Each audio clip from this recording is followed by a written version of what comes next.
नमस्कार दोस्तों, मैं नरेंद्र आप सबका बहुत बहुत स्वागत करता हूं आपके अपने YouTube channel study in simple way में। तो दोस्तों, आज का हमारा टॉपिक बहुत ही इंटरेस्टिंग होने वाला है। जैसा कि आप सब जानते ही हो, पिछले 1.5-2 महीने से इंडिया में और पूरे वर्ल्ड में लॉकडाउन लगा हुआ है। कर्फ्यू जैसे हालात हो रखे हैं।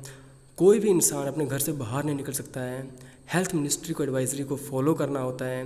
तो ऐसे में हर इंसान के मन में सिर्फ एक ही सवाल आ रहा है कि ये कोरोना वायरस कब ख़त्म होगा। तो दोस्तों, इस वीडियो में हम डिस्कस करेंगे कि कोरोना वायरस कभी ख़त्म हो सकता है या इसके साथ ही हमें जीने की आदत डालनी पड़ेगी, और कि इसके साथ साथ ही हमें जो है कोरोना वायरस को कुछ अदर वायरसेस के साथ भी कंपेयर करना है। दोस्तों, मैं आपको पहले बता देता हूँ, कोरोना वायरस कोई नया वायरस तो है नहीं। ये वायरस सबसे पहले चाइना में पाया गया था। 2003 में निकल के आया ये चाइना में। चाइना से स्प्रेड होकर ऑल ओवर द वर्ल्ड ये फैला। इसने कम से कम 30 कंट्रीज़ को नुकसान पहुंचाया, जबकि इसका इम्पैक्ट बहुत ही रेयर था, बहुत ही कम था इंडिया में। तो उस टाइम इसकी वैक्सीनेशन तैयार हुई, इसको कर्टेल किया गया, इसको कम किया गया, इसको कंट्रोल किया गया। बट दोस्तों, मैं आपको बता दूं, ये वायरस इतना ख़तरनाक है, इतना डेडली है कि अगर आज आप इसकी मेडिसिन तैयार भी कर लेते हो तो भी ये म्यूटेशन फॉर्म में नए रूप में निकल के सामने आ जाएगा। तो सबसे प्रॉब्लम यही है इस वायरस के साथ में। तो चलिए दोस्तों, एक एक करके जानते हैं ये जितने वायरसेस आ रखे हैं आज तक दुनिया में, इनकी हिस्ट्री के बारे में। सबसे पहले हम डिस्कस करेंगे स्पेनिश फ्लू के बारे में। तो दोस्तों, जो स्पेनिश फ्लू था ये 1918 से 1920 के बीच में आया।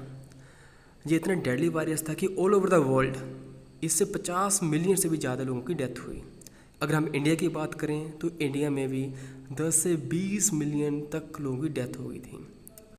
स्पेनिश फ्लू जो था एक वायरल किस्म का फ्लू था, जो कि एक इंसान से दूसरे इंसान में फैलता था। इसका जो मेन कोज था वो था एवियन इन्फ्लुएंजा। तो दोस्तों, ये वायरस निकल के सामने आया, बट ये ऑल ओवर द वर्ल्ड कैसे फैल गया, तो आप इसके दौर के बारे में देखिए ना। ये वायरस आया था 1918 से 1920 के बीच में। ये वो टाइम था जब फर्स्ट वर्ल्ड वॉर स्टार्ट हुआ था। तो उस टाइम दोस्तों, सोल्जर जो थे, सैनिक जो थे, हर कंट्री के एक जगह से दूसरी जगह में ट्रैवल कर रहे थे। तो उनके ट्रैवल से ही ये वायरस जो है all over the world spread हो गया।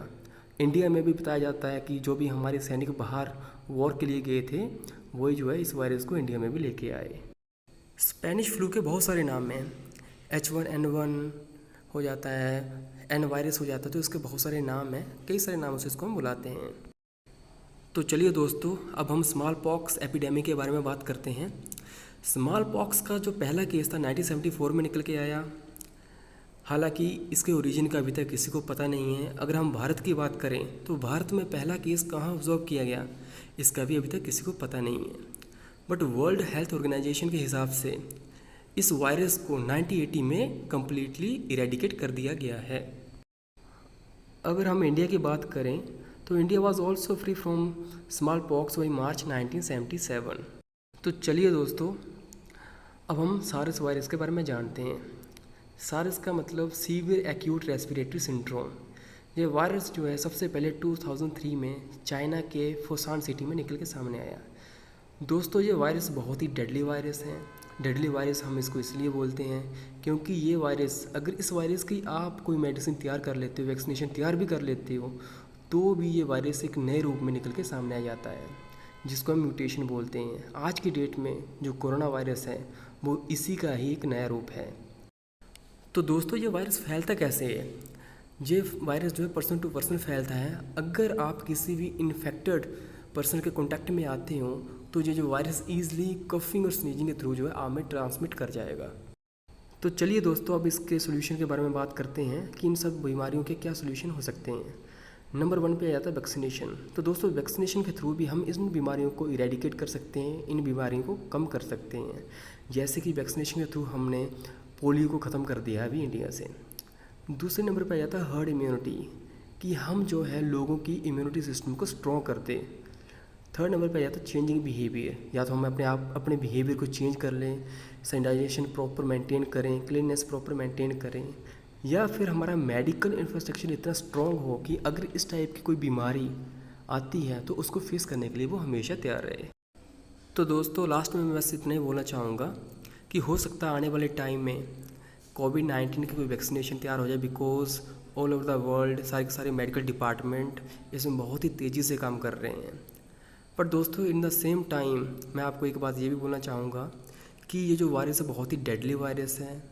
बिकॉज एज यू नो कि ये जो वायरस 2003 में आया था उसके बाद जो है म्यूटेशन करके जो है बार बार ये सामने आ रहा है।